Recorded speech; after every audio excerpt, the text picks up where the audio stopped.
Hello, hello. Hey, Wendy. How are you? Doing great. Good to be Awesome. here. Glad to have you back. And what an awesome Tuesday. Things are happening in what we do in our business. So I'm pretty pumped about that. And I know you're rocking it down in Chattanooga. So that's awesome stuff. And we've got a really, really cool topic today. Wendy and I have been talking about this. Matter of fact, we've got a special event coming up that we'll talk about later as well. But today's event is the top five, or not top five, the top challenges women face when building wealth. So we're going to talk about that in just a second. Get your friends on and let's go.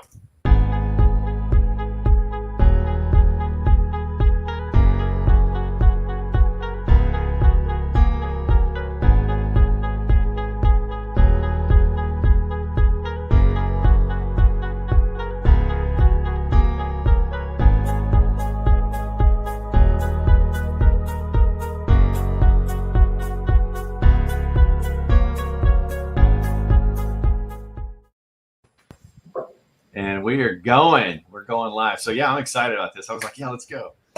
But Let's do it. I know, let's do it. Let's do it. So wealth, right? That's kind of what we're talking about here on the Money Move Show. And for those of you just joining us, make sure you click that subscribe button down below and share it. Our whole thing is watch, learn, subscribe, and share because we're talking about money moves that you can make on any budget and apply them to your life and win. Right, Wendy? Yep, absolutely. Yeah. So I'm today, excited about this subject. I've And why? actually just been like kind of learning more about women and money Mhm. and realizing the gap, right, in financial literacy. Yeah. And kind of understanding why. So I'm excited to get into this topic. No, it's good. And you're going to get two sides of that equation today too, right? And there is a gap. There's no getting around it. So we're going to, kind of go through some of the issues that we all face. And then specifically, we're going to talk about, Wendy's going to kind of talk about the challenges that women face, specifically when it comes to building wealth. And we're not just talking about retirement. We're talking about wealth in general. It can be retirement, but just stacking cash. Everybody's after the MBA. I think everybody should have an MBA, not a degree, but a massive bank account, right? So we're trying to show people on how to get there. So, one of the things that, well, I guess I'll ask you, Wendy, what do you think that one of the main things that everybody struggles with when it comes to building wealth? What's one of the runaway problems? Like spending without realizing it. Yeah. Letting the money trickle away. Yeah, exactly. Right. You're letting that money kind of fall away. And we see it. I used to be guilty of it. Right. We're not intentional about our money. Right. And we simply just spend a little here, spend a little there. I don't know if you go out to lunch with friends on, an occasion and stuff like that, or, I used to spend a lot going out to eat. That was like my biggest struggle. Yeah. And then it was Starbucks, but I've like gotten myself out of those habits. But they're easy habits to fall into. Now it's buy $1.20 McDonald's coffee. Hey, you know what? Don't knock the Mickey D's Cafe because I love it. And yeah, I'm the same way. I mean, it gets a little crazy. I mean, anymore, even just buying a soda, you're out somewhere and you buy a soda at a machine. It's like $2.50.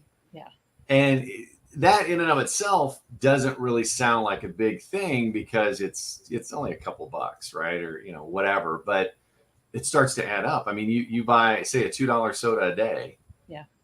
At work, that's what, 5 days, that's 10, that's $40 a month. That's a lot of money that you can be putting away. Yeah. Granted, $40 isn't a lot of money, but it adds up. You add that, well, because it's not just the one thing, it's all the little things. Thank you. Like right now, as a mom, my biggest struggle right now is the older kids, my 16 and up. Hey, mom, can you Venmo me $10? Hey, mom, can I have $5 for the game? Hey, right? It's like, right? Nickel and diming me to death. And all of a sudden I'm like, where did the money go? Next thing you know, you're Venmoing them. Hey kids, can you Venmo me $10? Send me some money. Right. That's right. That's awesome. Well, no, and that's the big thing that most people focus on is because we don't budget. We're not intentional about our money. So it's one of those that we just kind of, and then we hope it all works out at the end. The second thing is, and this is more on the income side, and we talk about income generation here too, but we look at our income in very linear points of view, right? And what I mean by that is, okay, I'm going to go and get a job. and I'm going to have that income, and then I'm going to go and get my annual review and get that 3, 4, 5% bump, and we're all excited about that, right? And so it's like, okay, I've got to work at this career for a while, and so it's just that kind of that one channel, that one source of income. And you and I have talked about this before. I think that's crazy. I mean, I was bought into it. That's the way I mean, that's all I knew for a long time. Exactly, right? It's one of those that well, yeah, I got a great paying job. Yeah. And it's like, okay, well, we've all heard the phrase time is money. Yeah. Right? And so the other thing is we all know that it's important to diversify when building assets. Mm-hmm. Why would you not want to diversify when it comes to building an income? Mm-hmm. Yep. I had like my aha moment with that was back in 2013. Mm-hmm. And I went to a wealth building seminar. I had never been to one before. And like really all I knew is like I'm climbing the corporate ladder and trying to get the next best salary, right? Like what's the job I can get that pays me a little more? And I got to this place in my career where it was like, if I want to make more, I have to leave my family that much more. Like I never saw my kids as it was. I was traveling Monday through Thursday and then every other weekend. And the next job I had up for promotion, they said, you're going to travel 270 days a year. There's not it, right? That's ridiculous. That's insane, right? It's like pretty much all the working days. And so I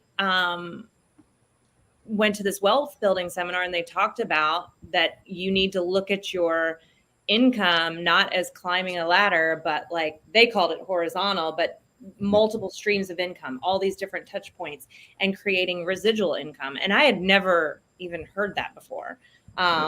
Which I was young too, but I'd never even heard of residual income. And so in that, it was this mind shift and I'm like, okay, I don't just have to have a salary. I can do something else. And that's when I started an online business the next week, actually. Yeah. Well, and that's the kind of the light bulb moment, right? The epiphany. I mean, it's one of those that, and Robert Kiyosaki wrote a fantastic book about going from an active income to a passive income, which is some of the residual stuff you're talking about. It's called Cash Flow Quadrant. I'll put a link below so you guys can check it out. But, really trying to understand that time is money. You only have a certain amount of time. And you get to a point in your career, like you were talking about traveling all the time. And I was doing the same thing. I was a road warrior, right? I was always out there, just doing what you got to do. Yep. But at the end of the day, it was never going to really increase significantly my income. That is because I wasn't able to increase my time significantly. Right. And so that's where it gets into a little bit of a challenge of, okay, what am I going to be able to do? And that's where the multiple streams of income comes in. I mean, it's, finding a side gig or a side hustle or, doing X, Y, or Z. We talk a lot about real estate, people do that as well. Just creating that. But, income is not linear. So we've got to stop looking at it or else you'll never really get bigger than you when it comes to that stuff, when it comes to income generation. The next one is really looking at that, and you hear it all the time, especially out in social media, YOLO, right? You only live once. Yes. Looking at life and living it for today and not tomorrow, right? I don't know if you come across that. I see it all the time. I mean, I lived my whole life like that. I was like financially, right? Especially when I started, I thought the money would never go away, right? And like there would always be more and there's always time to make money. Yeah. And kind of like any young person maybe watching this, that's like, oh, I have plenty of time to start saving for retirement, right? Yep. And then all of a sudden you're in your 40s and you're like, what the heck happened? What happened, right? What happened? Right? And I kept thinking too that, even when I became a business owner, it was, oh, this money's going to keep going forever. Like I've learned how to make money. And I never had that forward thinking. I did with my vision for my business, but I never did with my vision for my finances, for my wealth. And and so I think it's so important to like have that the same way we have a vision for the future of, the way we spend our days, like of the wealth that we're going to build. Yeah. Yeah. And that's so, and I always tell people, the money you save today is going to save your butt tomorrow. Whether it's, you get injured and can't work or your business model, if you're, self-employed or whatever changes. I mean, you look at some of the businesses that were around 20 years ago, they're not around today because, things change, right? You look at network marketing, which I know you're a stud in network marketing, but, some of those companies change, right? Or the products kind of fade out or whatever the case may be. And that's why it's so critical. You figure out, okay, what am I good at? How can I monetize it? What else can I tie into that? And, I show business owners with our company, other business owners, how they can work with us. And we've got a revenue sharing program. I mean, that's going to add, we've got a CPA making 100,000 plus with us a year, doing nothing other than aligning with us and allowing us to contact our clients and stuff like that and helping them out along with what he does. And so you start thinking about that. And that's what, one of the things I've said in the past, there is so much money out there to be made. So much. So don't ever tell yourself that you can't make money, or, you just don't know how. Right. And that's why, it talks to you. We talked last week about or a couple weeks ago, about those 5 people, your money team. Right. Yeah. And this is one of those, you look at, okay, how can I create multiple streams of income in those same line of work? And that's where getting around other entrepreneurs and kind of brainstorming, masterminding, or whatever you want to call it, really can kind of help take you to that next level, because you, the viewer, and you have everything it takes to be successful. It's just a matter of, you need to have somebody show you how.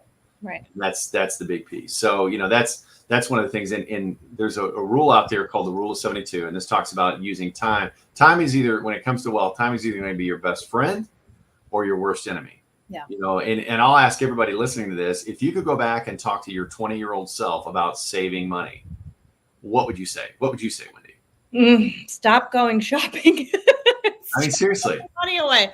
I was like the person that I was so bad. I was a spender. And this is where I think with women too, like women, from my experience in my circles, right? We spend little things constantly, going back to that trickling away. But it was like, after work, I'm going out to eat and I don't have the right clothes. I'm going to go buy a shirt, right? But I spent so much money on frivolous things. So if I could go back, I'd be like, man, every time you want to buy something, don't buy it unless you can put that much away to save as well. There you go. That's a good analogy. But you look at that and yeah, I mean, even if I could tell myself, just save $25 a month, whatever, because back in the day when you first get started, you don't have a lot of excess cash. Right. But just something in the compound time. So going back to that rule of 72 I was talking about, you look at the rate of return, and a lot of people get 6, 7, 8, maybe 9% on average in their retirement account, 401ks, or whatever the case may be. So you take that interest rate, and if you're getting something like 4%, or look at your savings account, 0.0 nothing percent, divide that number, whatever rate of return you're getting, by 72, the rule of 72. Whatever number comes back is going to be approximately how long it takes to double that money. Yeah. So, for example, if I was, I had 10 grand in a CD, getting 1%.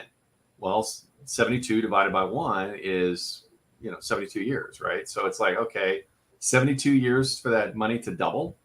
And you look at your bank account and it's like, and I see your eyes kind of widening, you're doing the math in your head. I mean, it's one of those that you do that, look at that money and you're sitting in a bank account. And I see that so often because it's safe, right? We're going to talk about that in a little bit. But the question is, okay, how can I get out there and grow my money and things like that? But if you don't take advantage of it, then you've got market corrections and things like that. So you think you've got 40 years when you're young until you retire. You really only have about 20, maybe 25. So all of a sudden that time cuts in half because of that. So a lot of different factors. So, but along those lines about shopping is paying too much for things. Right? I don't know if you've ever experienced that. Heat of the moment. It's like, okay, burning a hole in my pocket. I got to get it out. Let me buy this thing because I want it. And you instant gratification. That's the world we live in, right? Yep.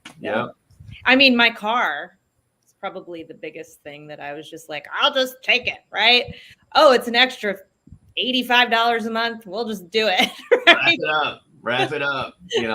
Well, okay. So that's funny that you mentioned that, about the $85 a month, because we in the middle class, that's what we think of. That's what we think of, the monthly payment, which is not what we should be thinking about. No, not at all. We don't think of the total price. We think of what's it cost per month. And I know if you're listening to this, that you've been guilty of, the majority of us have, myself included, because that's what we're thinking of. I know I've got X per month to spend. Okay, yeah, I can work, $500 a month for that new car or whatever.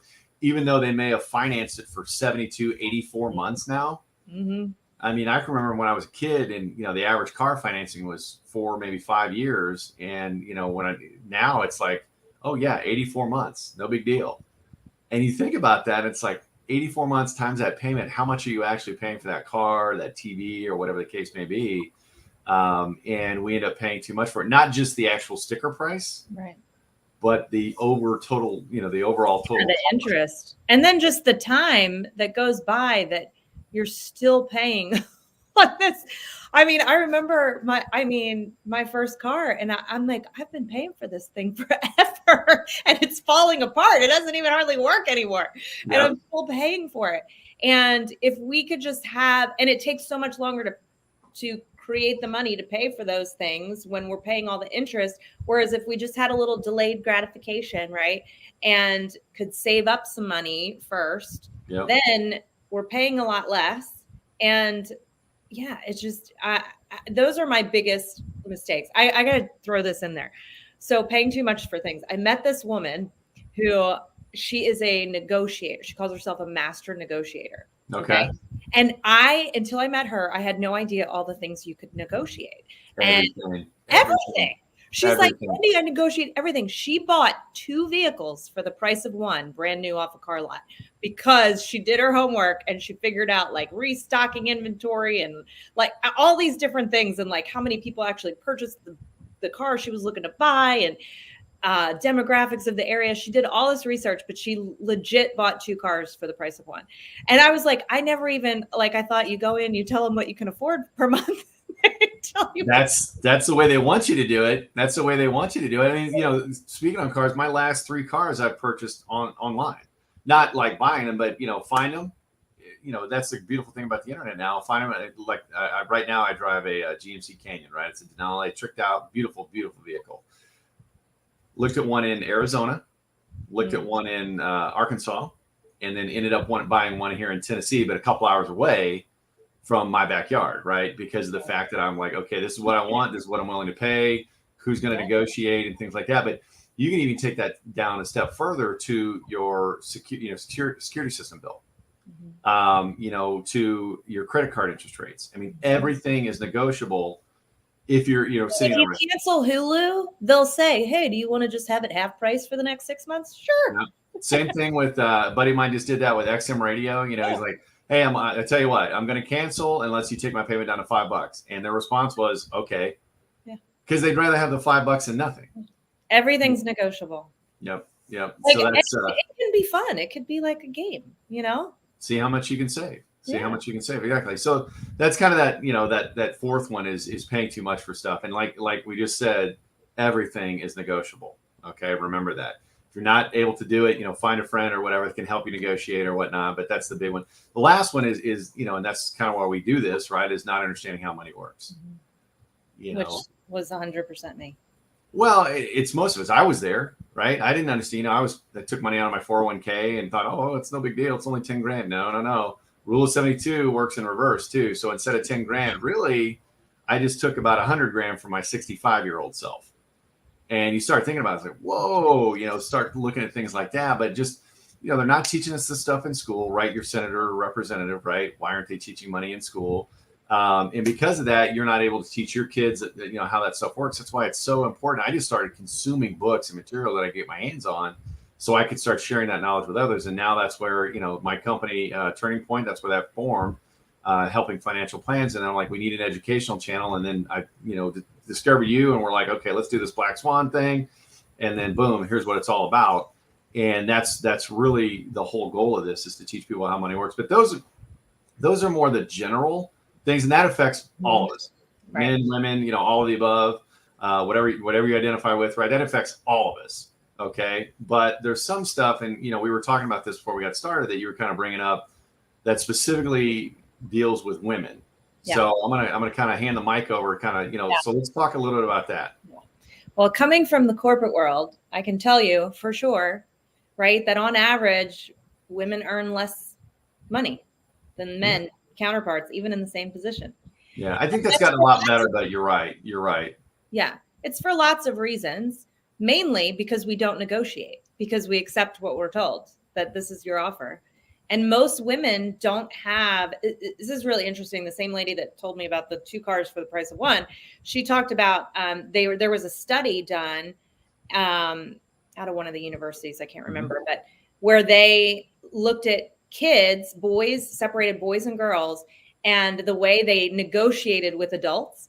And at the age of 8, boys still negotiated with men and women adults the same way, but at age 8, girls stopped negotiating with men in the Really? way that they Wow. talk to adults. Yeah. And that was the average, that all of a sudden there was something that switched. And so that shows up, right, in the way that we show up. I mean, I remember, the last corporate job I had, and they put an offer out there, and I went up a little bit, right? And then wound up 2 weeks later, my counterpart is making 15 grand a year more than me because he asked for more. Yeah. Right.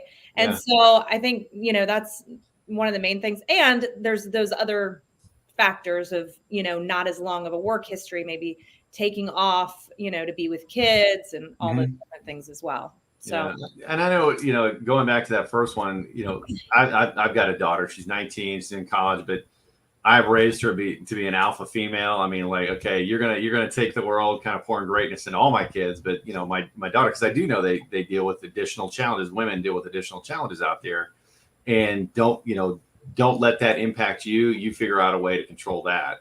It's kind of the mindset. But going back to what you were talking about, I mean, she's entrepreneur by nature. I got 2 boys and a daughter, and she's probably the moneymaker as far as going out and kicking butt and taking names. But you're right, and it's unfortunate. Like I said earlier, that I think it's gotten a little better, but I still think there's a gap. And I'm sure, feel free to chime in, on the comments below. But I would think everybody would agree with me, and you as well. But it's one of those that other factor you talked about, because I think, when I think back to my childhood, and I think back to who's the nurturer and who's kind of I don't call it the punisher. Even though that was my dad's nickname. No, I'm kidding. He's probably going to watch this and smack me. Disciplinary. The disciplinary. There you go. But it traditionally tends to be the mom, right? The female, the women. And it's one of those, I think that kind of carries over into, okay, well, I'm going to step back from my career and take time to focus on the family. And that's got to impact, right? Absolutely. Yeah. Women getting back in the workforce after taking time off, it's like starting over. Yeah. You're back at the bottom of the totem pole, because I think, especially in today's day and age, because technology advances so much. Right. And so if you were in the workforce 15 years ago, I mean, even me included, right? When I was working my last corporate job, banner ads, I was running banner ads and Google AdWords, and all these things were brand new. And now it's old news, right? Yeah. So now you got to know a whole bunch of other stuff, which thankfully I'm in a career that keeps me up to date on all that. But on the things, that technology advances that I wasn't a part of because I stepped back from my career, it's hard to just jump right back in. And so you kind of start back at the bottom, No, that makes sense, because especially, with technology, the way it changes and everything like that, it's just, keeping up, because you unplug and then now you're trying to plug back in 2 years, 3 years, 4 years later, sometimes longer than that. Yeah, I could see where that would be a big issue. I would see. So what other things do you think? I think women are not quite as risky typically as men. Yeah. And so we are more focused on being safe, right, than thinking about long-term growth. We want to be safe and comfortable now. We're thinking about our kids, right? We're thinking about paying the bills this month. And I know this is for me. And I'm things will work itself out in the future. And I'm not as worried about the growth of my money as I am being comfortable here today and providing today. Yeah, no, I can definitely see that. Again, it goes back to that nurturer kind of, approach of, hey, I want to make sure, that things are taken care of today, and we'll kind of cross tomorrow. But you also look at, just car insurance, right? I remember when I first started driving, my car insurance was through the roof. And typically, if there's a sibling, a sister, the car insurance is much cheaper. I know it was for our kids and everything else because of that risk, right? Yeah. You get a teenage. We're not daredevils like you crazy boys. And so, but that that it's all fun and games, but it kind of that carries over into some of that other stuff about the risk taking and things like that. Of, hey, I want to be a little more conservative in regards to my growth strategy, as opposed to maybe a male counterpart, which can be good or bad depending on what you're kind of doing things. And I see that a lot in the financial planning world that I play in with my clients and things like that. And you've got to kind of identify what that specific need is. But one of the other things in tying to the financial planning that women deal with is they're going to outlive their male counterparts, by 4, 5, 6 years plus. Yeah, way more than that. Yeah. So I'm just, my family, like the women lived into their 90s. I got to know every single one of my great grandmothers. I knew none of my great grandfathers. They were all killed before I was born. So they all died in their 60s, and my great grandmothers lived till their 90s. And I think it's, So you think about that from building wealth standpoint. If you've got a traditional couple, and typically you may have a couple years age difference, and all of a sudden it's like, okay, that money's not just got to last until one passes away, but the other, and that's what women have to be concerned about is, do we have enough? What's my FIN is what I call it, financial independence number, right? Mm-hmm. And once you know that FIN, is that going to get you to 80 or is it going to get you to 95, 100? Mm-hmm. And that's really, especially in your situation, because you've got to look at genetics and longevity and things like that as well in your planning process. But yeah, that would have a huge, huge impact, I would think, and be a concern for most women. And I don't know that Social Security is going to be there for all of us as we age. That's not something. Yeah, that's a whole other conversation to talk about. So, well, and I was joking. Actually, I was talking about that this morning with a client. I said, well, I don't think you're going to have to worry about it being there because they'll just keep printing money, right? And you'll get some money in the mail, maybe in a big shoebox. Yeah, it won't be much. And that's, you got to look at all those different factors. I posted something on social media last week, I think, in regards to the wealth formula. And you've got to look at inflation. You've got to look at, time, money, and all that stuff. But it's something that we all face challenges in building wealth. But you're right. I think that women face the same challenges men do, but then they've also got, several others that they've got to be concerned about. And I don't know what it is, but like we mentioned in the beginning, it's that financial literacy, talking about inflation. I've learned so much from you about that. And now that's super important and relevant and front of mind for me. Yeah. And I literally never even thought the word inflation in my life before meeting you. Yes. Well, I'm trying to get the light bulbs to go off. Right. And that's what it's all about. Yeah. But men like that I've worked with and things like that, like they understand that. And I don't know what it is about most women. And I know it's not everybody, but most women is we're not thinking that we're not that future minded with our money. And, I think, again, it goes back to that nurturer side of us that, and maybe our lack sometimes of understanding. Yeah. We like to be so good at everything we do. I don't know, maybe that's just me, that I almost avoid the subject of money because it was something, again, we're not taught in school. And I don't know, there's like a couple things in life that I feel like with women, it's almost intimidating for us. And I think finances is one of those things. Another thing is with the gym. Yeah. Well, yeah. Okay. But I mean, it doesn't have to be. And that's why you and I are doing this, right? It's a lot simpler than most people realize. It should be something we all talk about because I can tell you right now, I've got a lot of middle-class clients. I've got, what you would call traditionally wealthy clients. The wealthy people that I know are all talking about it. Yeah. How do I make it? How do I grow it? How do I protect it from market loss? How do I protect it from taxes? Things like that. And so that's what we're trying to do is educate everybody and say, oh, okay, wait, it's not that big of a deal. It's not that difficult. And therefore it's not that intimidating because once you learn about it, it's like, oh, okay. It's like anything you do for the first time, right? It's one of those things. Oh, okay. Well, that wasn't a big deal. I can do this all day long, every day, twice on Sunday. Right. And so money's the same way. It's just taking that first step. And I'm going to challenge everybody. I'm going to ask everybody this question. I mean, look at where you're at today.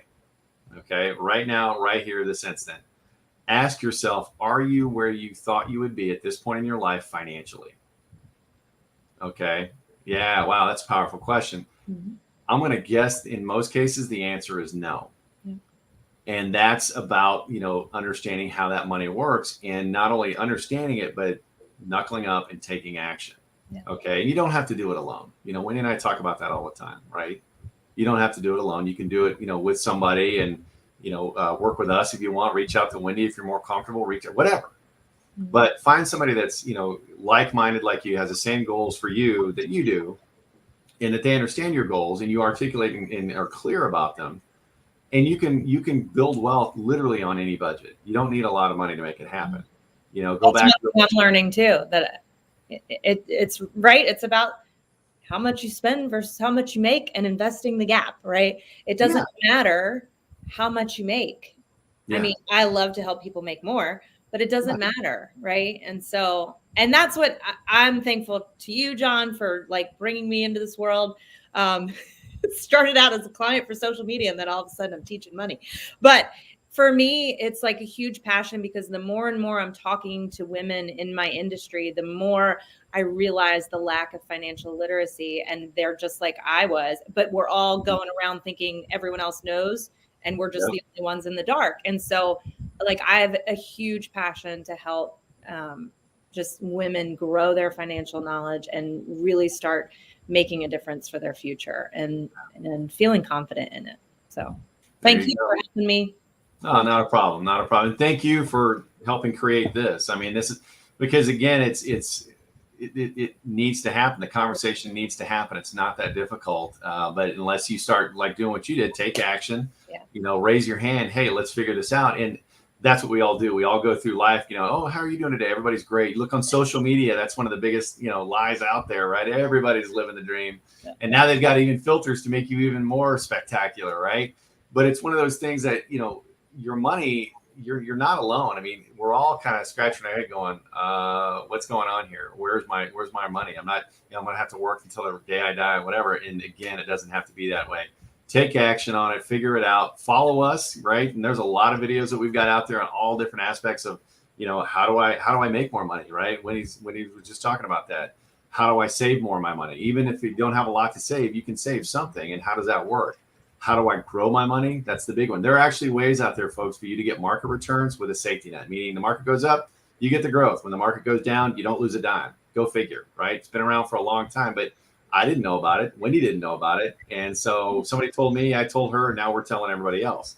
And then lastly, how do I protect my money from taxes? Because just like you can diversify your income, you can diversify your strategy, you can also diversify your taxes to make sure you're keeping more of your money. But I tell you what, we went a little bit over today, Wendy, but I don't know. This was a great topic. Yeah. I loved it. And, everybody out there, if you need some help, let us know. We'll post that book in the comments down below. Make sure you click that subscribe button down below and share this with some friends.